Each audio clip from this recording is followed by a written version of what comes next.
morning, everyone. Welcome to another edition of CROWSFOOT, brought to you by Northwest College of Construction. Today I have with me Matthew Souza. He is a millwright, a journey worker, or journeyman, if you will. And he is here to tell us some more about his experience in a great many things. He's a musician. He is also a sword maker, a knife maker, and an all-round artisan, I would say. Anyway, it's good to see you again. And yeah, how are you doing? I'm all right. So Matt, tell us a little bit about where you're from and what did you want to do as a kid?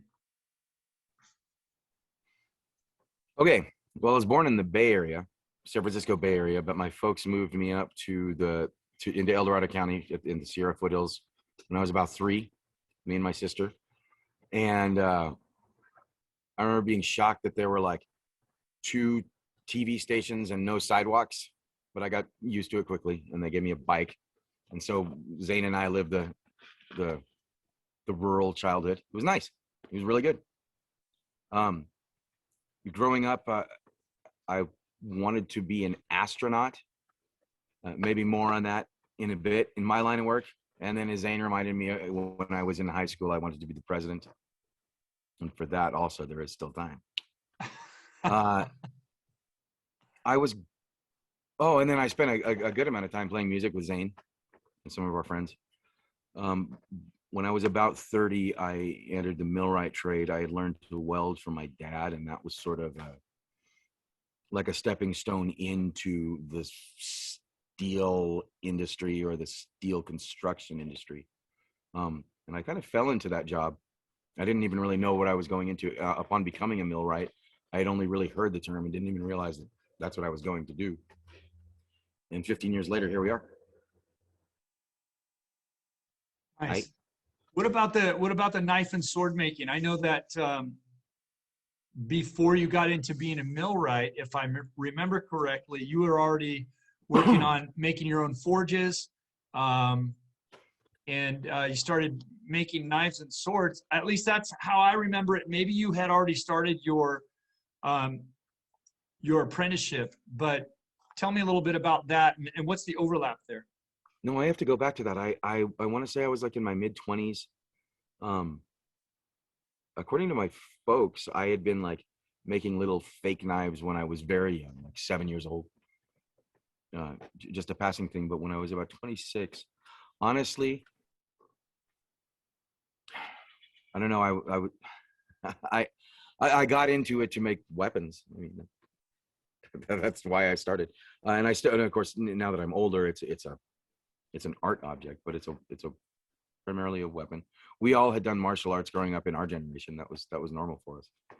So yeah, that was kind of wordy, but very quickly, like with it, by the time I was working on my first sword, I took it also as an art form, and that's what it's been since. Because I've studied the metallurgy with it, and given that it's a weapon, there's always going to be the tie-in of performance. It's got to perform first, but if you're going to bother to make them, of course, you pursue it as an art object. Right. So you've heard of you've heard of Scott Wadsworth and Essential Craftsman, right? No, yeah. The YouTube channel.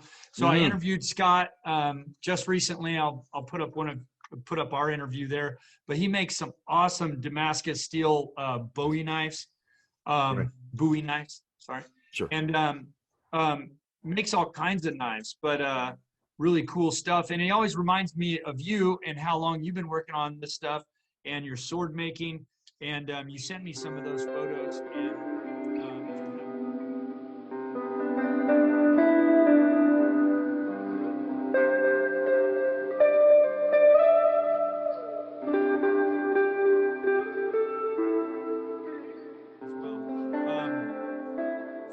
but tell us a little bit about that overlap. From when did you start your apprenticeship to be a millwright, and were you working on your early stages of working, building forges and blacksmithing at that same time?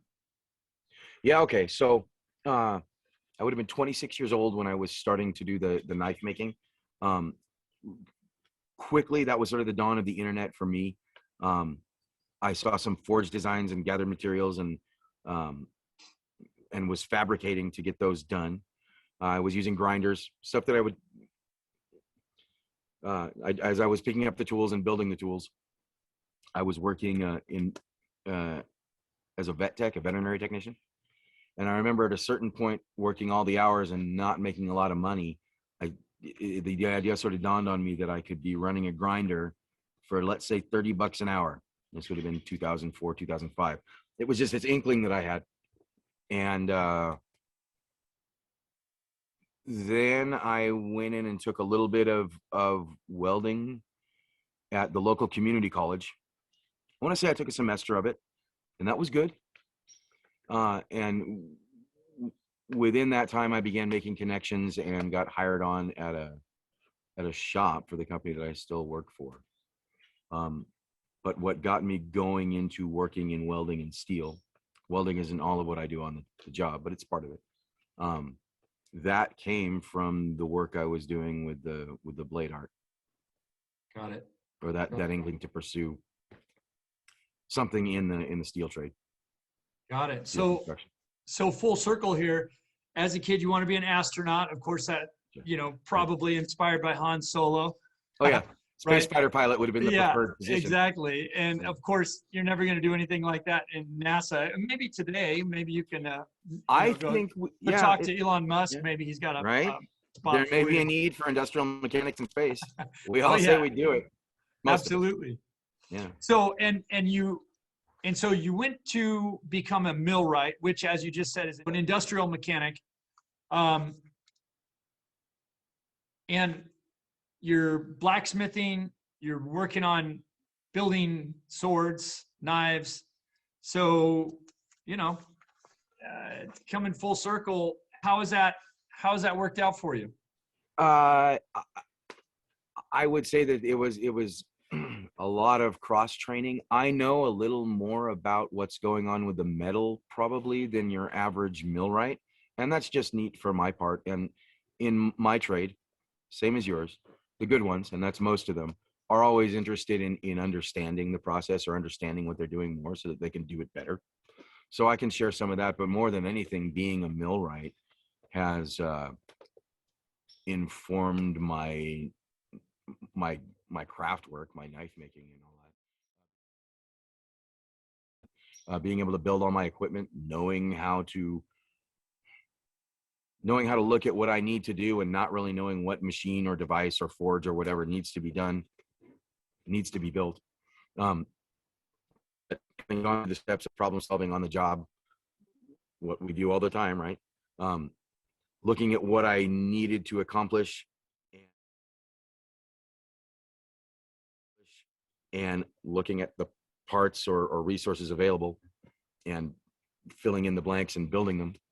That has been, I owe that all to my millwright experience, for sure.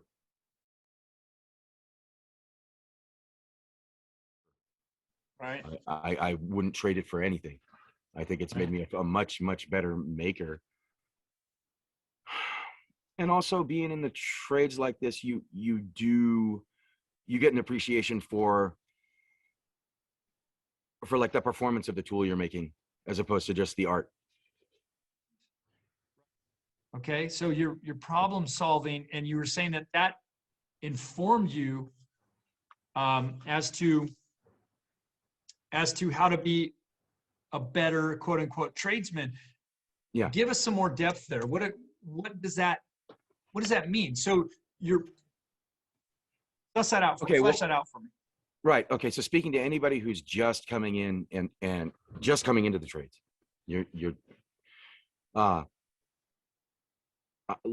so you'll all look back at like the first day that I started doing this, and you don't know what you don't know. You're just green.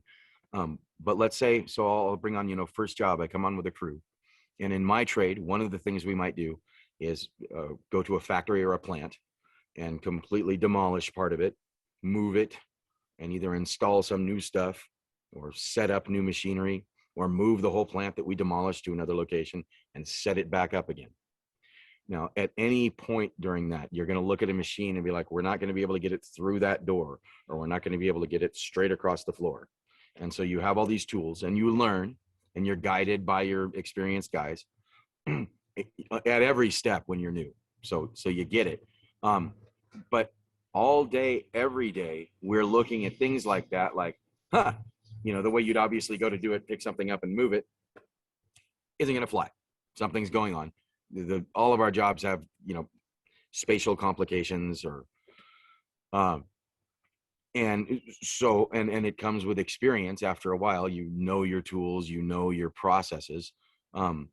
But we're usually looking at something in space with a given amount of weight or complexity, and figuring out how to move it, how to install it, sometimes how to design it, and then how to build it.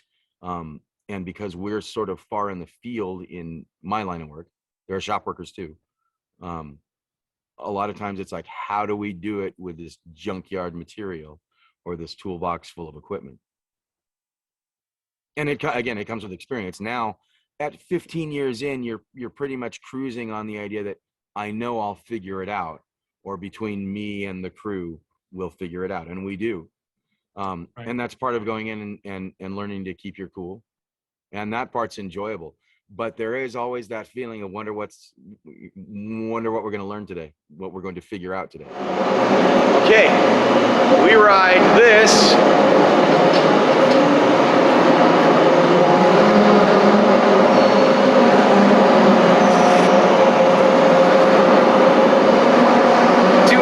Up 11 stories at 22 feet each. There's the handhold, and there's the foot platform.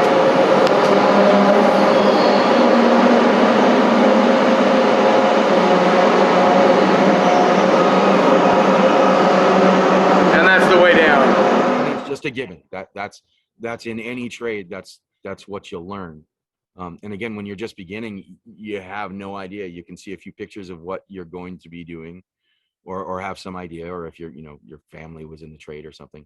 But most of it comes with experience, and that's great. That translates to every bit of your life. Right. Yeah. So often you forget that, like, well, I'm just going to build this wall, or I'm just going to move this equipment, and then That's what we say at the outset. But yeah. I got to move it in the mud. Yeah. Right. Or that's a slope that we hadn't considered, or that hatch is too small, et cetera, et cetera. So so constant problem solving, right? Yeah. And so as a millwright, anticipate every detail. You're not going to know them, even if you could. You try. Yeah. You do everything you can to make it go smooth, but you'll always show up, and there's just something that you won't know ahead of time. Mm-hmm.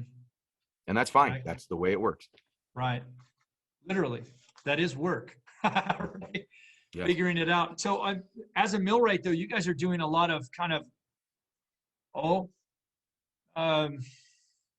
happenstance engineering, right? You're literally engineering not just how to set something somewhere, but you've also got to work with some serious logistics there very often, and then trucks, cranes, right? You're there during that process in moving.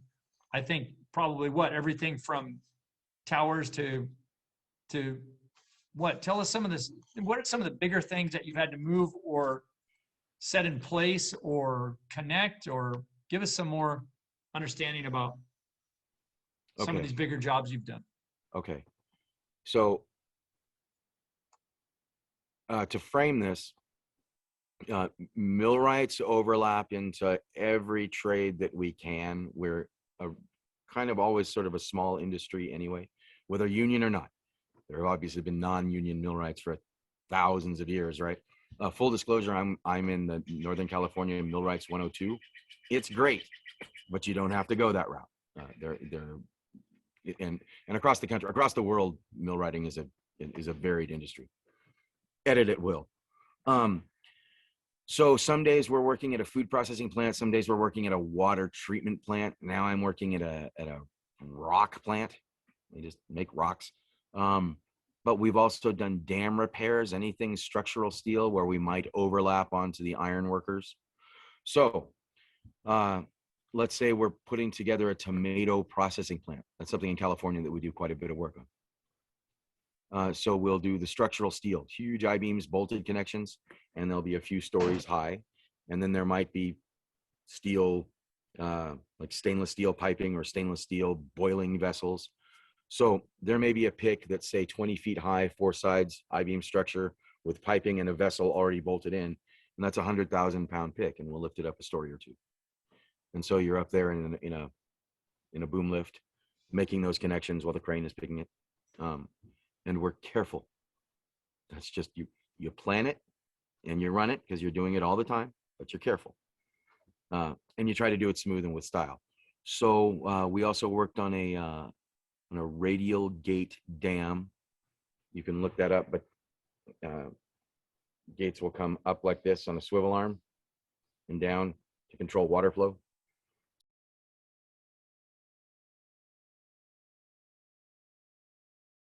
Those were heavy, but even then, I want to say those gates only weighed in at like 35,000 pounds, but they were ungainly. So you had like a 25-foot by 27 by 20 foot curved plate as the face of the dam with I-beam arms, and so we'll bring it in on a truck facing like so, and then take it with a crane and trip it, and then I've got guys who are Class A or have driven trucks without, whatever licensing, but because we're out in the boondocks, it's whatever equipment, whoever can operate it, we're good to go. We always gonna have a blanket pass as long as it's done right. And they'll drive these things out to the site on some little 1-lane levee road. And then let me think of some other big picks. Sometimes they all feel big. And to tell you the truth, when we're working with steel, all of them are big enough to kill you in a hot second. You know what I mean? Even if it's a 4x8 plate.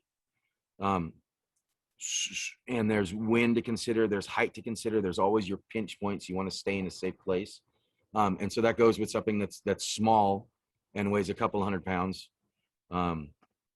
or that weighs 100,000 pounds. Let me ask you this, just to help our viewers get a better understanding. So as a millwright, in as much of a nutshell as you can make it, what does a millwright do? Now, you've just described a lot of what you're doing, but what is your part on a tomato, manufacture, a tomato, what'd you say, a tomato plant? Processing plant. Processing. A tomato processing factory, right.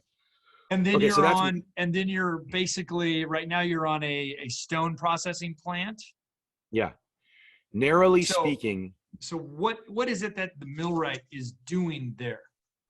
Okay. So anything that you can think of, repair, build, demolition, or moving that can be done to a factory. There are always factory workers, and there are generally full-time factory mechanics that keep the factory running. But anytime there's something major to be done, whether now it's you're building talking the equipment primarily. Yes. You're not necessarily you're not talking about the structure of the warehouse. That would be carpenters, right? If it's not wood, we'll build the whole damn thing. You will build it as well. So as millwrights, you may be doing structural steel work, building actual structures.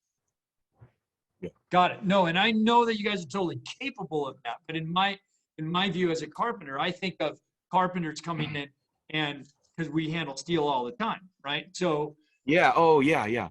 Now, generally speaking, 99% of the time, all the other trades are at work. There may be iron workers, but usually it will be carpenters doing the structural stuff, whether from the general engineering of the site, getting ready for the foundation, all the way through to the roof. Roofing is kind of more often done by iron workers because we deal with steel roofs, but we see carpenters all the time.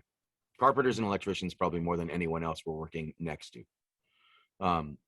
But iron workers are like in there at a close second. And then we also see all the finished trades. We see drywallers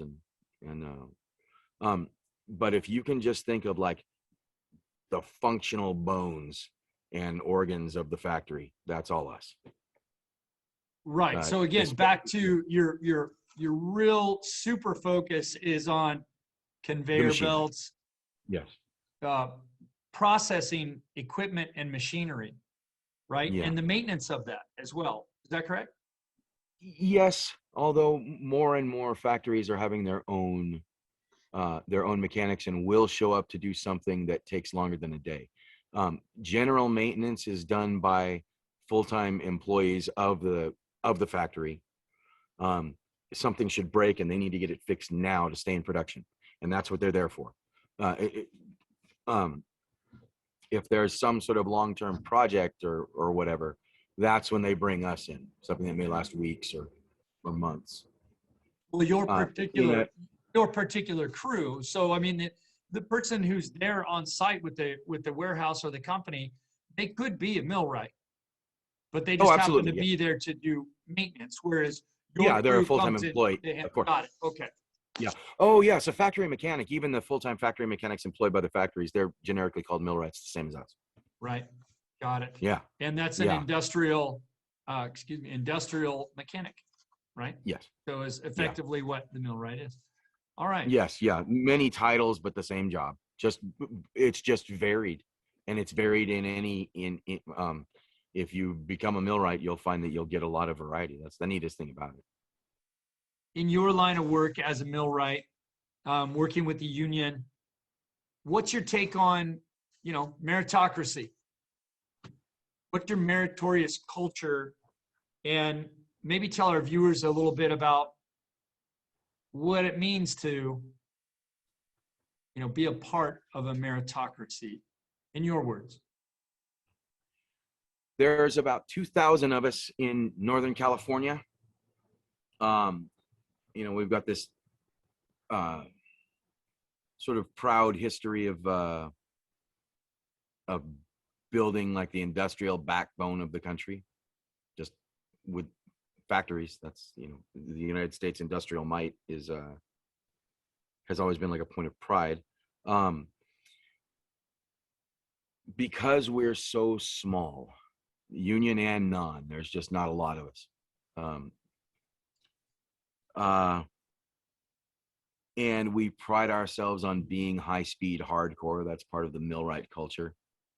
It doesn't always manifest, on site, but generally it does, and most of us are pretty proud.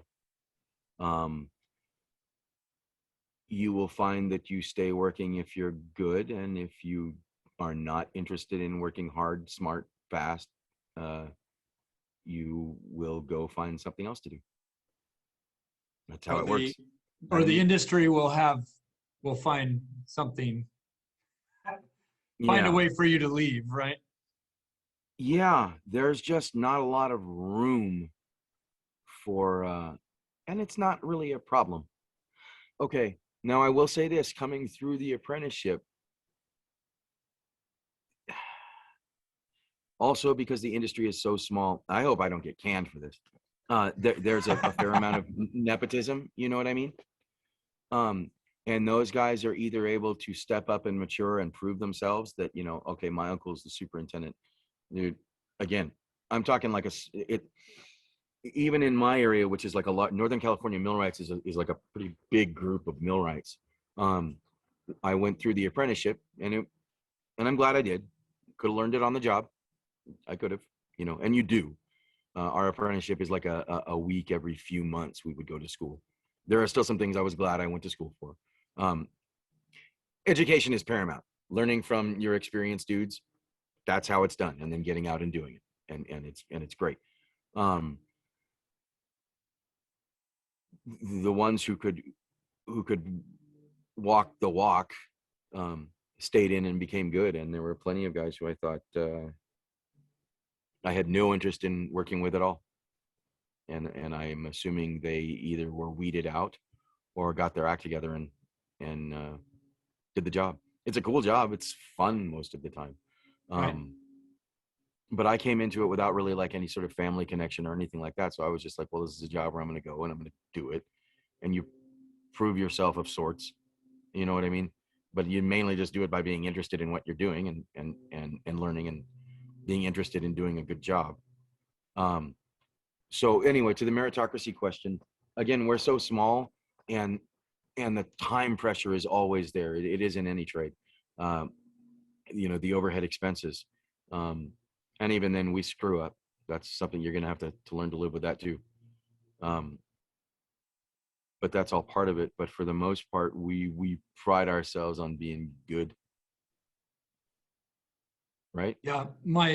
I'm sure you know the feeling. He's better than I am. But yeah. Well, Chris Malcolm, I did an interview with him recently, and it's something that we all know about, but he said it very bluntly. He's like, if you don't take pride in your work, you're just not going to be any good at what it is you're doing. And I think that's at the That's a pretty heart. simple truth. Yeah. And you just touched on that. And I think for me, that's at the heart of a meritocracy, right? You're not going to achieve next level if you don't care, if you don't take pride in your work.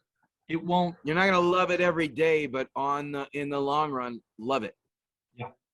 Get in there and really like it. Right. It took me a while. I didn't feel that way always. And there are going to be phases in any career where you're frustrated or where it's just hard. Everything's hard to begin with a little bit. Or maybe not, right? But it's not always going to be, but in the long run, your general day-to-day should be like, all right, this is cool. Right. And that makes all the difference. It puts your mind in the right place to kind of solve the challenges the smartest. And you're learning every second. I've been welding for an awfully long time, and I'm learning from guys who are better than I am.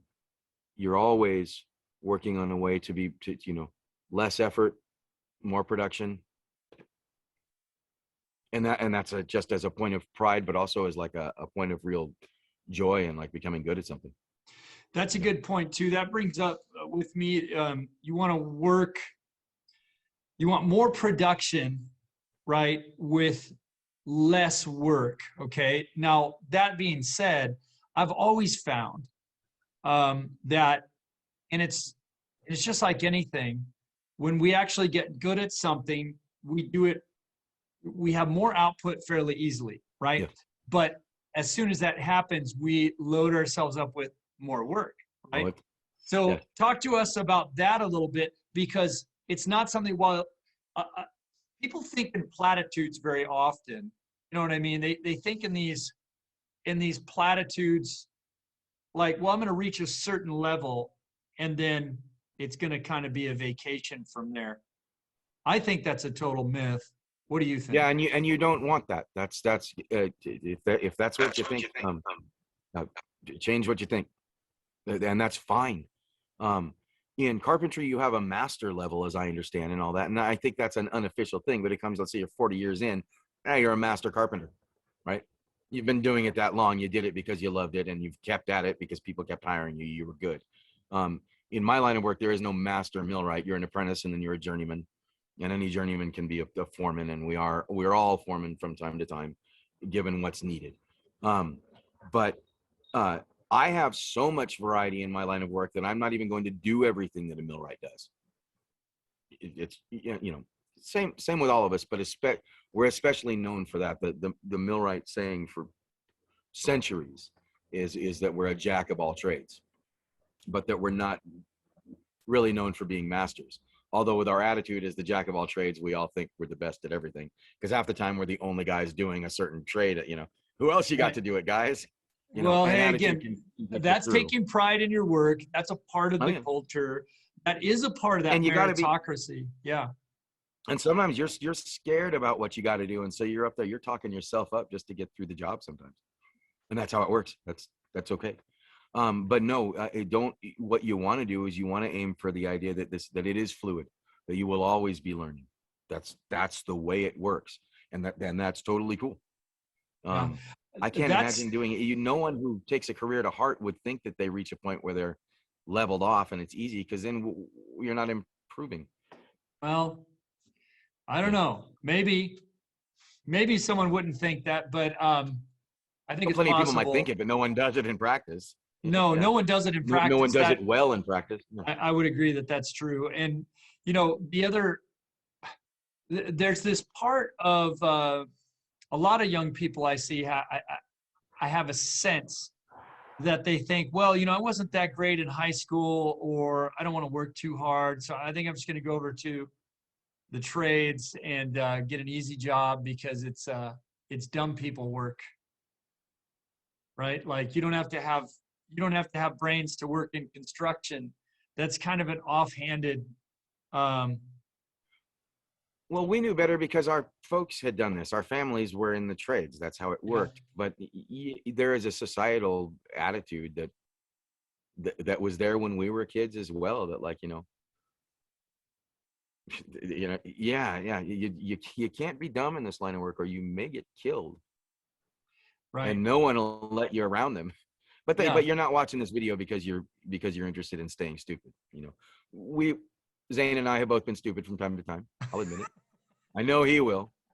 But no, there's the great joy in your guts of working in the trades is that you come out and you're pretty bad at some point, if nothing else, because you're capable of dealing with the unexpected. And someday it may whip us down, you know what I mean? But that's the challenge. But you'll find that it'll stimulate your brain big time. Yeah. Big time. Resourcefulness, resolve, right? Problem solving. And, when you said that you're always learning. And invention. Yeah. What? Say again? Oh, and invention, not just we talk about challenges because we're tasked with a job to do, and we just have to get it done, and there's going to be steps along the way. But there's also things that you're going to want to create and invent, whether it's outside of your work life, but still with your skills, or on the job, you're going to be inventing things all the time. Because I think then that's just another cool part about it. I think part of that,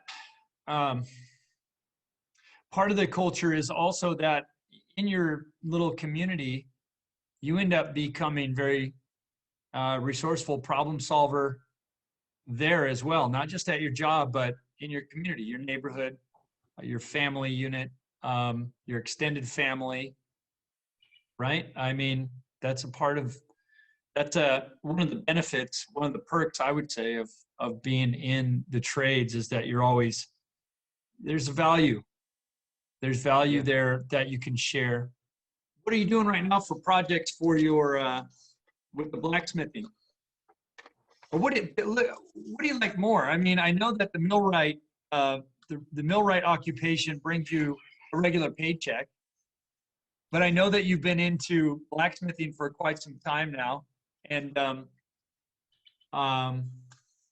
what do you like? What do you like about the two different trades, and how is it that they overlap that is satisfying for you? Okay. One of the things that I did not anticipate when I was younger is that life would throw a few curves, especially with family life and that sort of thing. It just can. It does. And that's okay. I am wanting to I'm lining up the ducks here to kind of go with the art full time. Ultimately because that's what I want. But life is sort of pushing me that way because I'm gone a lot. That is the one thing about millwrighting too, is that you're all over the place, and that's fine. You guys, being that you're in Portland, have you had most of your work there, but you travel from time to time to do your job? Well, for me, myself, I spent a lot of time in California and Nevada for a short time, and Oregon and Washington, driving around and driving to, 2 hours away, 3 hours away to do to do work. But I'm usually home every night, kind of a thing. Oh yeah, and I know so that's, am I. Bridge builders, pile buck people, form carpenters that are doing big infrastructure stuff. Excuse me. They tend to be gone for days at a time. And I've never had that so much. I was most of the time doing remodeling and custom homes in the Portland area. So I was always pretty well insulated. But yeah, As carpenters, you can yeah, stay local. That is one of the yeah, things about your trade, is that there is there is generally work for you nonstop where you live. mhm, If you want to become a welder, um, and just concentrate on that, you can find a job at a fabrication shop, and you can work that shop all the time. There are the company that I work for has full-time shop workers, and they're world-class fabricators, and that's what they do. I am a field millwright, so I am dispatched to whatever project has, or to whatever site has hired us to do the work. right. Um, However far that may be, right? yeah, and we all, there are companies that are in the Bay, and they tend to get the Bay Area work, but sometimes our Sacramento-based company will send us to the Bay. We worked at Tesla for quite a long time down in the Bay, and they had us working graveyard, so we worked 6 p.m. to 6 a.m. So we beat the traffic, but those were hard. That got tiring after a time. And then there's also times where they'll send us out to way out, and then you stay. And I don't. When my seniority, I'm able to avoid that sort of thing. But when you're starting out, you'll be all over the place as a millwright. And Sure. if you're into that, it's fun. That's Yeah. kind of the neat thing. You know what I mean? Yeah. But at my age, I'd rather be, I'm closer to home, and that's good. Yeah. Although I'm still driving, I think I'm 88 miles from the job, and that's okay. I like my commute.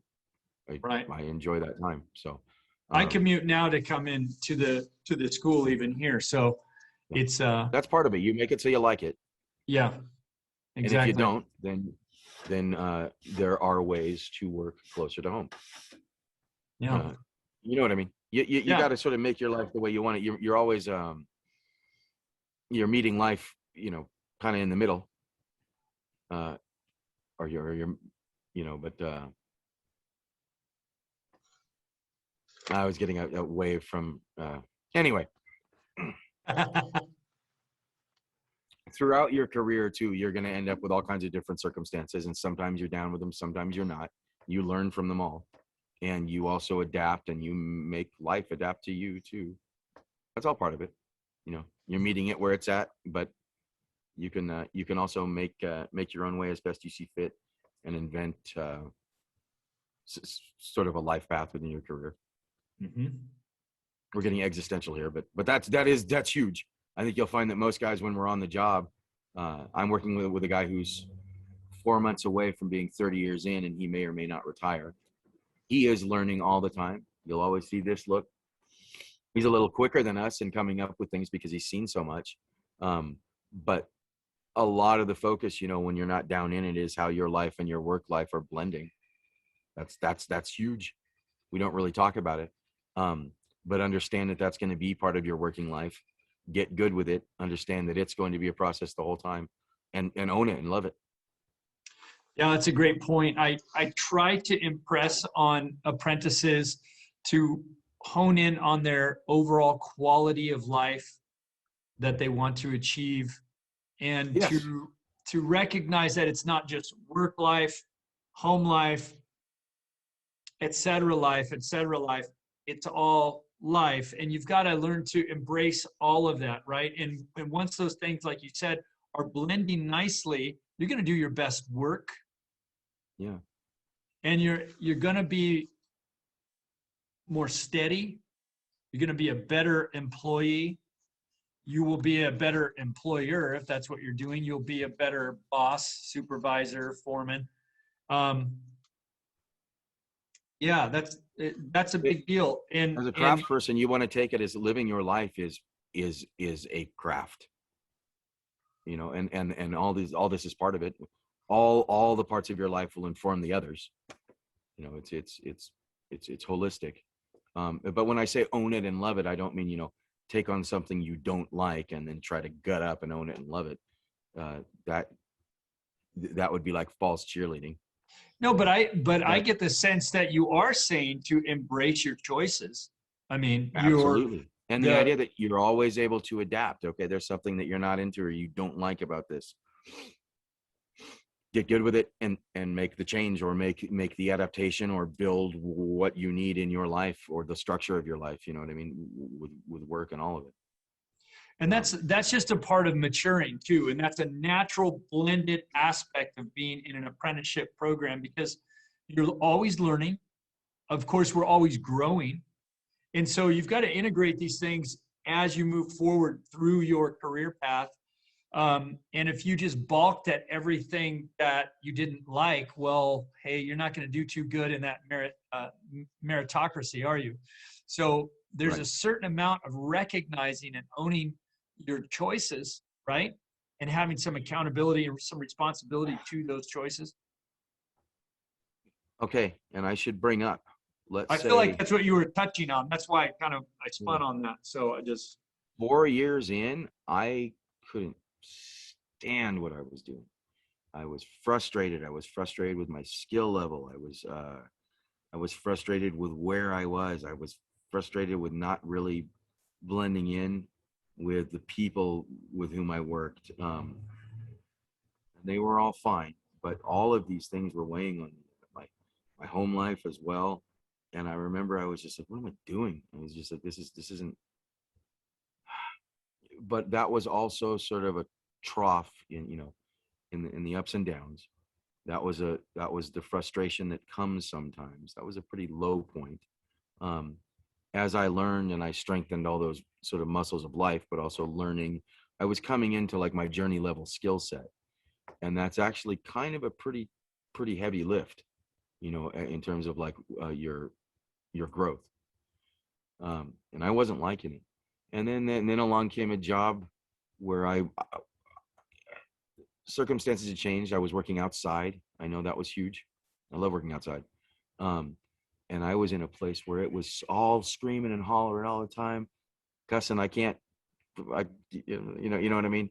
Things that just, and it was, I was coming into my journey level. And so I was the focus. I was running apprentices at the time, and I was under guys who were very experienced. And it's just like, and I had to tell the apprentices that when they're hollering at me, understand that like they're also looking at you. There's no isolation here. The spotlight is always on. Because I was working with some dudes that were not maybe living up to the expectation. And they were relatives of the boss and all this, but I just pure and simple. I was like, if they're hollering at me, they also know that the job didn't get done because you didn't do what I asked.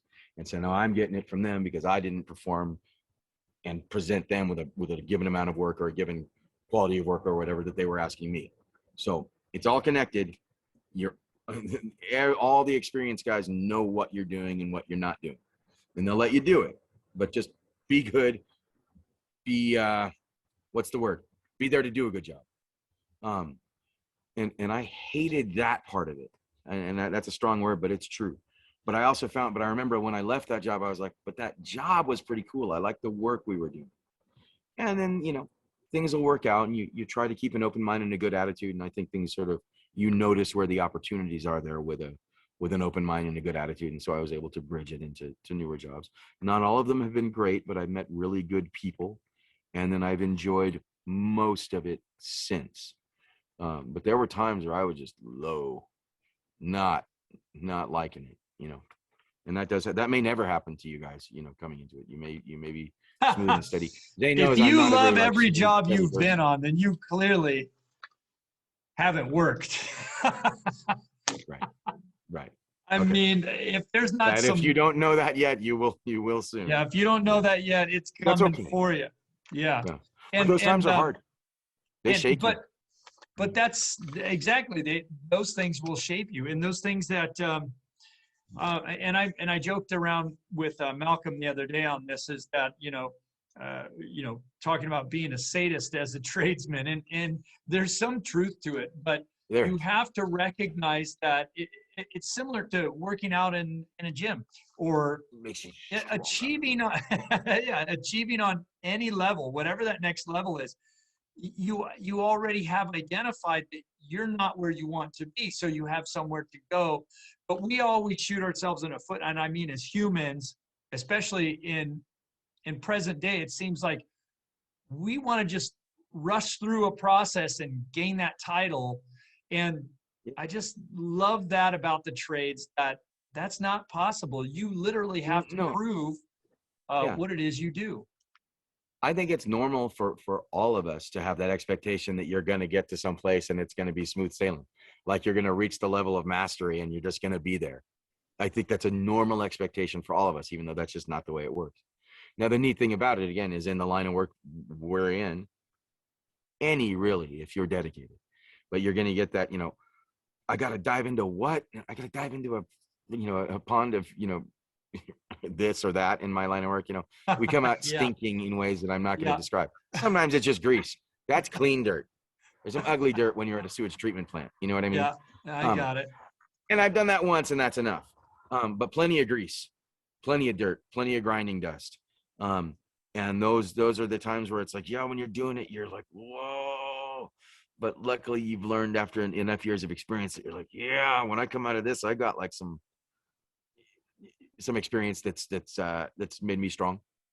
You know what I mean? Right. Well, and I would say in a simple way, while we have these natural expectations that we're going to go do A, B, C, and then we're going to get to D, that's natural, and it is true. It's just, it's good to start with while a plan. you're in it, while you're in that process, that's something that all the little dirty details, we like to think like, well, this can't be part of the process, right? Of course it is. And as you know, through family life, through just relationships are that way, let alone the relationships on a job site or the relationship that you have with your work ethic. Yes. Right. Yeah. So, right. Yeah. That's moment to moment sometimes. Yeah. And, for me, and you know me as well as anybody, being in the Marine Corps was good for me in that way, because when I came out the other side, it didn't matter what anyone said to me. It didn't bother me. Right. I don't get triggered easily. I'm not, you can scream at me and you can spray me with spit while you're screaming at me. It's not going to break my resolve or dissuade me from finishing a task. And so I really got a lot out of the Marine Corps in that way. And it is still that top-down situation in the Marine Corps, as it is in the trades. So as a carpenter, I've been exposed to that for a long time anyway, but in the Marine Corps, it really gave that solid structure. And I've noticed that the guys that I met from the union, I was never in the union myself, but there is that top-down lead. You learn to lead by following and by taking orders. And you don't like taking orders. Nobody does. I didn't like it as a child, and I don't like it now, but you learn to do it because you identify that that's how you get the thing done, right? And the thing of it is that is how it gets done. Where I said when I started, I didn't know what I didn't know. You go through all kinds of phases, and now you're pretty aware of what you do know. But it's like, if there's somebody who is also tasked with the responsibility of being in charge of you and in charge of the job, you let them have it. And if you let them have that responsibility, that's their job. There's times where you don't want that. And so it's like, orders, yes, sir, okay, let's go. And that's how it goes. But I work with people who would rather scream the orders every day of the week. They generally are not veterans, by the way. You know what I mean? Yeah. Yeah. But that's, and that makes sense. Just as an aside, like when my dad was telling me about, I brought something up and he was like, well, and then also at a certain point, speaking of like the general foreman who was just the worst of the worst with that kind of attitude. And then at a certain point, they just take him around the corner and beat the tar out of him. And I'm thinking, well, that doesn't happen today. And I remember I told one of the older guys that story, and he's like, "What, really?" And I was like, well, yeah, my dad had just come out of Vietnam. There was probably very little tolerance for, you know, bad behavior from your superiors who weren't coming from that environment. I Right. can't relate Especially to that coming at from all. Vietnam. Yeah. Yeah. But that's an aside. It's not really a problem. And generally speaking, the guys who are just jerks on the job, the squeaky wheel does get the grease, and the people who, you know, will yell at you for doing everything wrong and that they're always right often get promoted. It's just how it works. Um, and I don't totally understand that, except that they keep the spotlight on them for being good and the spotlight on everyone else when they're failing, as we all will. But I think that's just their style. But in the end, they kind of get shuffled around, because in business, when we're working at a factory, the factory kind of looks at the guy who's screaming and yelling at everybody all the time. There's times where I get yelled at for a dang good reason. You know what I mean? I ticked somebody off because I screwed up. We'll all do it. And the guy who's yelling at me knows that he's done it too. Usually this doesn't happen as we've gotten older, but but the guys who are sort of the worst of the worst eventually just get passed around from company to company, because the people that you're contracting to want more professional behavior. Of course. Right. And I'm not saying, and a lot of those guys are way better than I am, but if they can't keep their cool on the job, that's also a skill, right? And I lose my cool from time to time in weird ways. Everybody's going to do it. I don't mean that, but you're going to run into guys who are just like awful to work for. And it's not like it hurts your feelings. It's just unpleasant. Right. Deal with it. Yeah. And that guy also, when guys do that on occasion, it's because, the job's hard. Sometimes they lose it. They're under a lot of pressure. The guy above you running the job is under pressure. You'll learn it eventually, but it's gnarly, right? You've been doing that for some time now. Yeah. Yeah. Gnarly. I'm generally a journey level worker. Someone else with experience, you take on out of pride and out of helpfulness, you take on as much responsibility as you can, and you're actively engaged in like running the job. But at the end of the day, you know what I mean? It's the foreman whose name is on the line. Right. And then Practically speaking, we all do the food chain from there as well. Yeah. Yeah. The chain of command exists for a reason, to get things done. We all participate above the level that's expected of us. And we've all been on that job. We've all been on that job site where it's literally been in the planning phase for maybe a few years. And then when you step on the job site, you're like, why is everyone so stressed out? It's the first day of that job. Yeah. And then you realize, oh, we're behind schedule by a couple years. Yeah. And then you That's show up and no one. And a lot of people on the outside of the trades don't tend to recognize that this is some of where that stress comes from. You have big time liability and you have big time overhead, right? The point is, we'll get some project. Here would be the deal. We'll get a project that the company that I work for, we bid on the project more than a year ago. The person who worked in the office designing the project just got out of college and worked for 6 months and drafted the project. We turned it in for a bid. And now the guy who drafted the project doesn't even work for our company anymore. Then we're approved for the bid. It comes back to us. We've got these blueprints that were drawn by someone who we can't even talk to anymore. 2 weeks come up on the job, and it gets handed to the project manager and the general foreman of the job. Here you go. You're going to start this job in 2 weeks. Here's the plans. Go. So we'll get there, and you go to field verify what is going on site compared to your blueprints, and they don't line up. We're there, and the iron workers have been working, and they built a roof over where we need to crane in on all this equipment. Well, now, okay, so we either need to cut a hole in the roof that's already been built, which we do sometimes, right? Or, we need to figure out another way to get it in there. And then we'll show up on something, okay, so now we need to change this and change that. Okay, well, the inspector can get back to us in 11 days about, and so, hurry up and wait, after a year's worth of planning or more. and I'm not trying to so much complain about this, is like I identify a problem with so many trades working together and so many stages in the bidding process and planning process, that it would be nice if companies or even a private contractor could concentrate on coordinating these things with the idea of just pride of doing it well.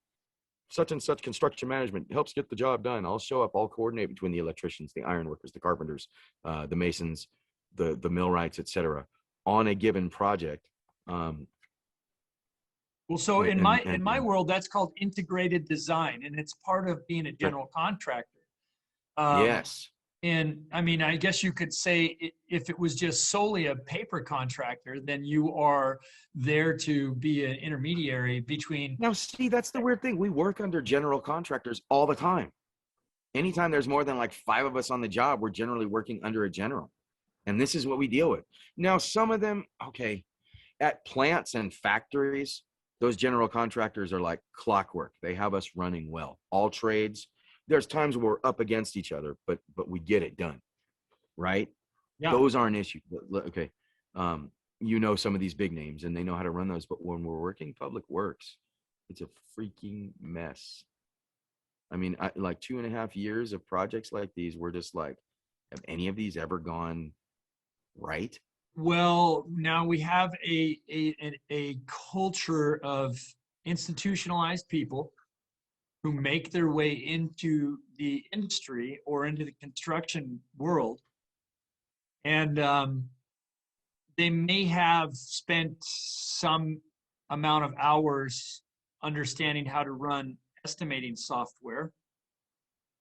They may have some business classes, or they may even have management classes, but you have to have worked your way through the trade in order to direct that trade. Yeah.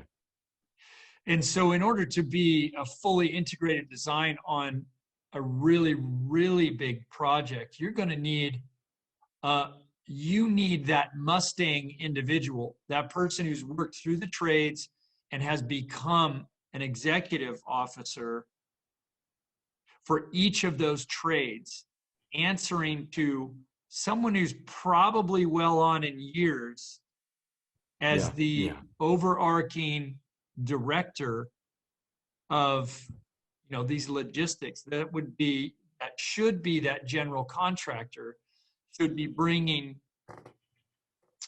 this larger group together to make to have good oversight.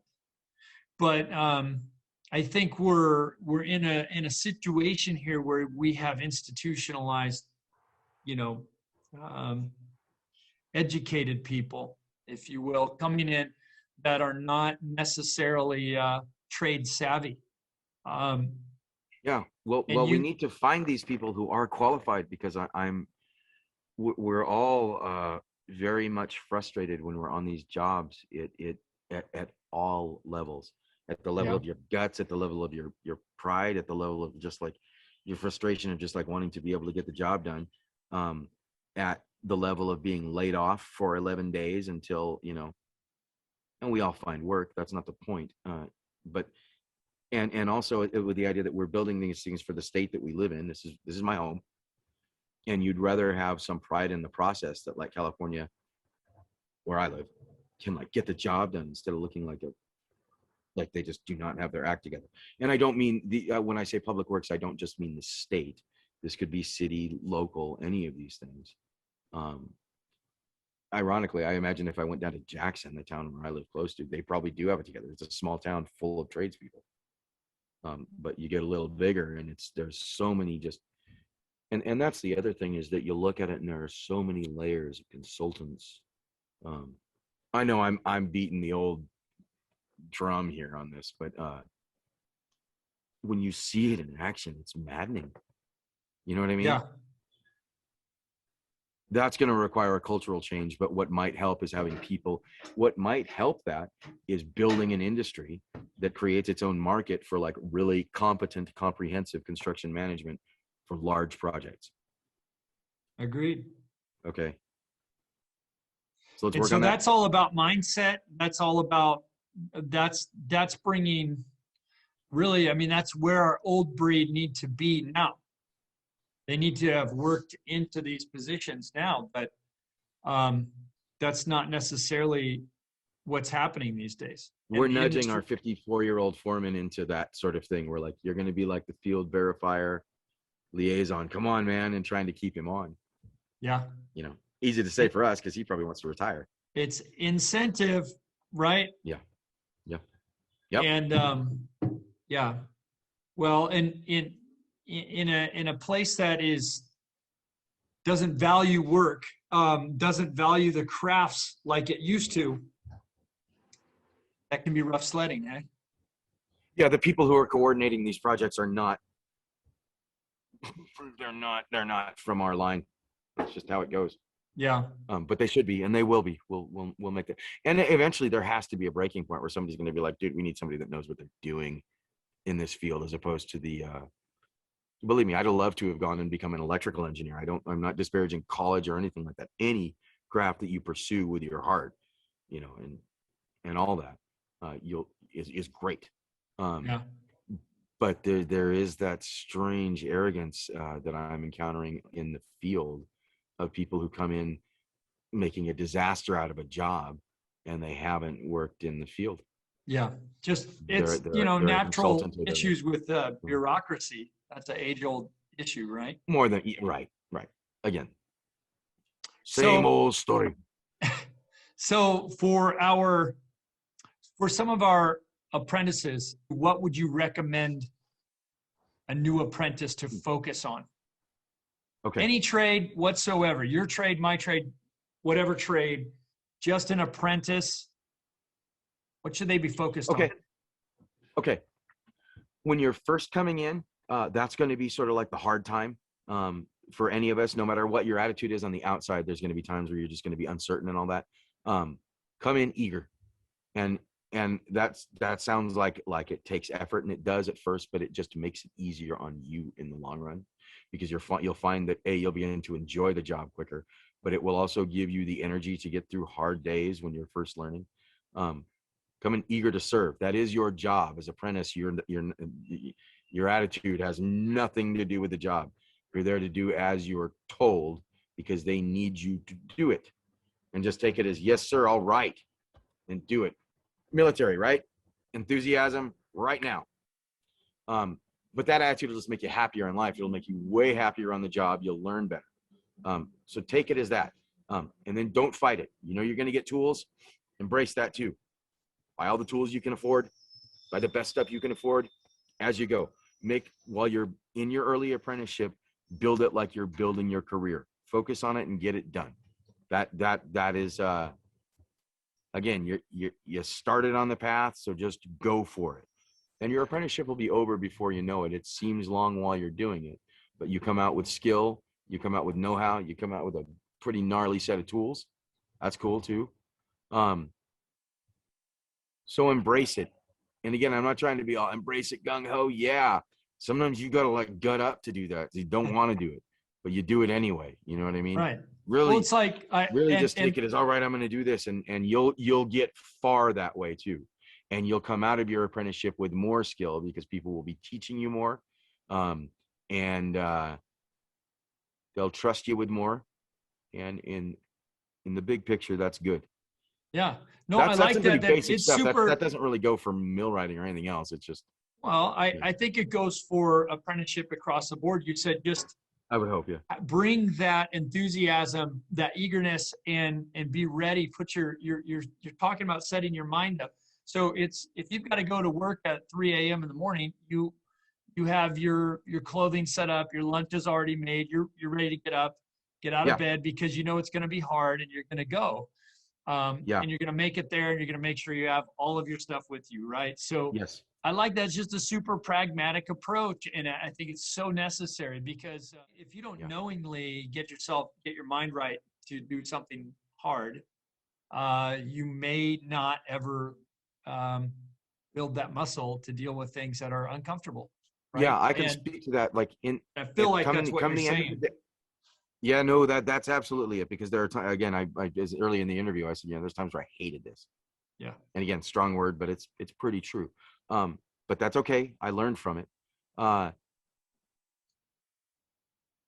Even though it's a job, and you say you leave the job at home, the job's part of you.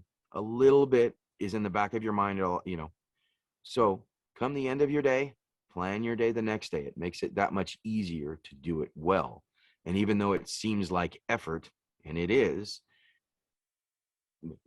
a little bit of efficiency in planning is actually like requires the least effort in the long run. You know what I mean? And you'll get better at it. But just don't fight it. Go with it and like it, and understand that there are those steps. And sometimes you're not going to want to do them. That happens to all of us, but they do help. Like you said, just that little bit of just being ready for the next day. Because to tell you the truth, your next day is going to be easier when you do that, even though you know what I mean. Coming from our art background in music, I know that it would have been a better idea to treat it with more pragmatism and planning, because that's a muscle you build up too. And then when when you become good at it, it serves you well. Agreed. Now I've broken a few bones on the job. I've got a pretty good scar going up the side of my face. Lots of things, if I couldn't count them, right? I got one thumb's different than the other. Zane's pretty hardcore. He's busted himself up throughout his life, right? We do a dangerous job. People who are outside of construction understand that we work with the acceptance of some risk, right? That's how it's just like during the pandemic, we kept working, and it's kind of like, what? It's just the way we are. That's the way the trades are, right? And that's cool. That's a point of pride. But that risk isn't attitude. That it's real. At some point you're going to get hurt, but we've all been hurt. What you want to do is respect the job, and you do have to keep that always in mind. That you might not just smash your thumb, which we've all done sometimes. That's just going to happen. I've swung a hammer. I mean, that's like one of the things or all the things I do, and I have occasionally just straight hit my thumb with a hammer. Right? Have you done this, Carpenter? Of course. Right. Yeah. So if you're not bleeding, you're not working, man. Right. But there are also big things that are going to happen whenever you're lifting or moving whenever you're working with more than yourself. Be aware, be respectful be respectful of the risk every day a little bit, because that's a point of pride for us that we do these hard jobs. But respect it too. Because the last thing you want to do is get cut in half or smash someone to death, right? These things can happen, right? So coming into it, understand that. That's like lesson 1 or 2 or 3 or whatever, coming in as an apprentice. Stuff may still happen, but when you're prepared and anticipating just that little bit, you're better prepared for the unexpected, so that hopefully it doesn't end badly. And there's the other thing, is that in millwrighting, because we work at heights,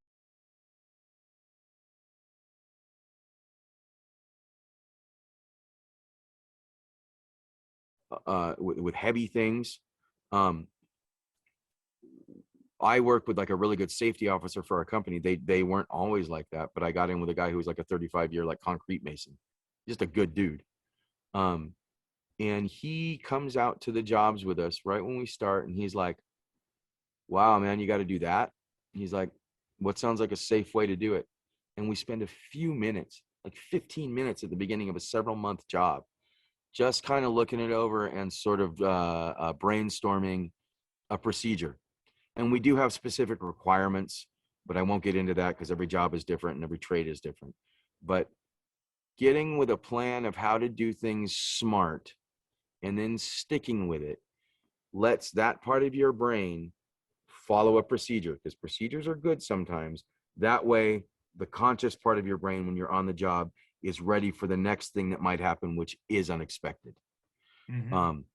A case in point, like I'll sometimes have to grab an apprentice who wants to save 7 seconds by running between the 35,000 pound load and the 50,000 pound block. Again, if something went wrong in a second, and it almost never does, but it would cut him in half. There would be no, oh, bro, done. So you think in terms of the smarter way to do it. Now, granted, yes, it added 7 seconds to the job each time, or maybe it didn't. But having a guy die on the job will stop the job, and it stops his life. And it's not the type of thing you want to be a part of. So I've gone very dramatic there. But in terms of job safety, be smart, like, like a wizard, where you're looking at it like, what is the way that I can do this that is going to take the same amount of time and effort, but is just the smart way? Or let's even in, like, for us boneheads, not the stupid way, and that's a small part of the job, but it's constant. Well, safety is there's a fine line between being aware and safe and, I would say being a safety nanny. And there is a such thing, but a skilled tradesman is a safe tradesman. An efficient tradesman is a safe tradesman. It's a 360-degree focus here. It's you have to have that safety awareness at all times. So that's everything you just said is totally apt to any job site. Whether you're working with steel or lumber. If I've walked plate at 2 stories up, 3 stories up, and on slimy 2x6 or 2x4, that is all soaking enough. wet. It's not safe stuff. All right. What's the favorite part of your job being a millwright?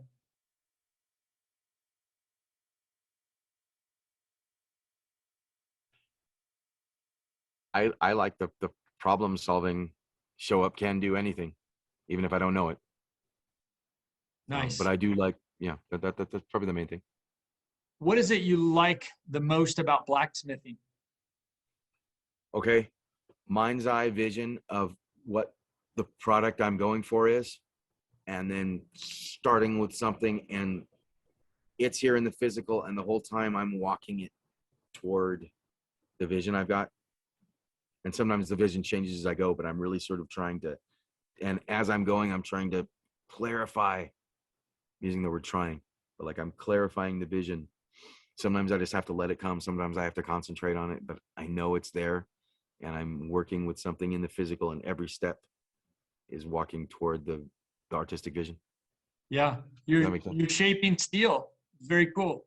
Right. So I see problem solving in that too, because you have a vision, and as you shape that's similar to problem solving, right? But again, you're watching the vision in your mind become reality. That's very cool. Yes. And I think a lot of tradesmen, especially on the artisan realm, really share in that. And finally, what do you want to pass on to your sons?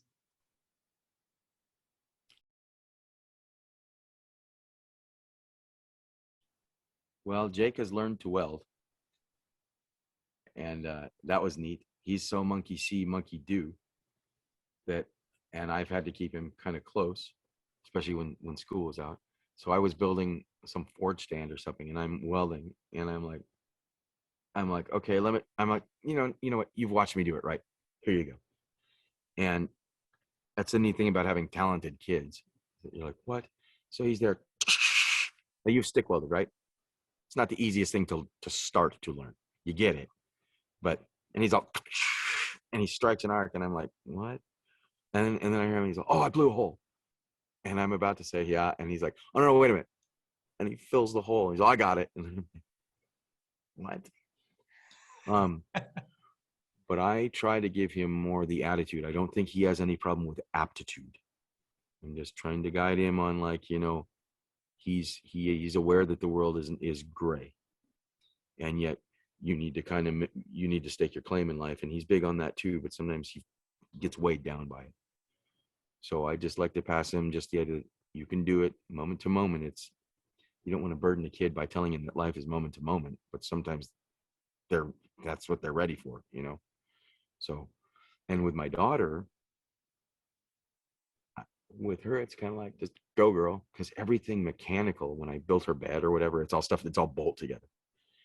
And to spend time with her, I get her doing it. She'll just be, ah, but she's really good with that sort of thing, right? She can do all the nuts and bolts, spark plugs. She's doing jewelry, very fine motor jewelry, stuff that I would never have thought that she would do. And with her, it's just like, it's a much more like, she's sort of stone-faced and all that. So it's sort of like, like, yep, it's going to be good. You do it. Keep going. So they already have good focus. Yeah. They do. So that's luck. Yeah. Financial discipline. What would you say to the apprentices, to an apprentice, about having financial discipline? Okay. Ready? Take it from someone who didn't. When you start out and you look at your paycheck, let's say your paycheck is, what are apprentices making these days? You guys pay weekly in your trade. Well, if it's prevailing wage they're making, they can make quite a bit of money. Yeah. So let's blanket it down. Let's say you're making $1,000 in the week. Let's say you're not usually on 40, but let's say you're working overtime or whatever. Let's say you're getting $1,000 paycheck. To you, that's a $900 paycheck. Take 10% of it out and it doesn't even exist. Put it away. It's not there yet. Your savings isn't, you just have to take it as, here's your block of savings that you've taken out, and this is what you're being paid each week. Don't even think of it. Put it away. And as you build up, try to get to the point where you're putting away like a quarter of what you make, and just put it away. It's not even your pay. That's your retirement. That's whatever you want to call it. That's actually to get you through a bus time. Right. But I didn't. I'm 15 years in and I don't have anything. I know about my house, but now it's cool. But I don't, and I'm building it. But if you start from day one, I don't know how to put the discipline in words. Let me think this through really quick. Yeah, I think you did a pretty good job. It's a mental, you have to choose that mental discipline for yourself, and what yourself better than anybody else, right? Yeah. I'm going to put it in the negative. When you see your $1,000 paycheck, don't tell yourself, yeah, I made $1,000. Take out $100 and put it away immediately and say, yeah, I made $900. I'm all crouch into the camera again, but you get what I'm saying? Yeah. Yeah. Do it. Yeah. Do it. Because then all of a sudden, whoa, I got a kid, or whoa, I got 2 kids, or whoa, something happens, I know a lot of guys that have like, $100,000 in the bank. They're doing fine. They were smart. That's what you want. That's why you're doing this. You can do it in this trade. So just do it. And again, it's not about the money. It's about that quality of life, right? Quality of life. Yeah. Money is just a symbol, a means to an end. Yeah. But it is real. Yeah. Imaginary or not. Matt, it's been great chatting again. And we don't do it enough. Yeah. Busy, Yeah. Well, I know. I got to send you some that's for sure. music. Yeah. So hopefully soon you'll get to come up and see the cabins I've been building, and spend some time up in the gorge would be cool. And likewise, I might be down in California here in a few months. So, but with that, you've got to get your butt to work, don't you? Yeah. Yeah. Where are you working today? What are you working on? I'm going to be down at the Tykert aggregate plant.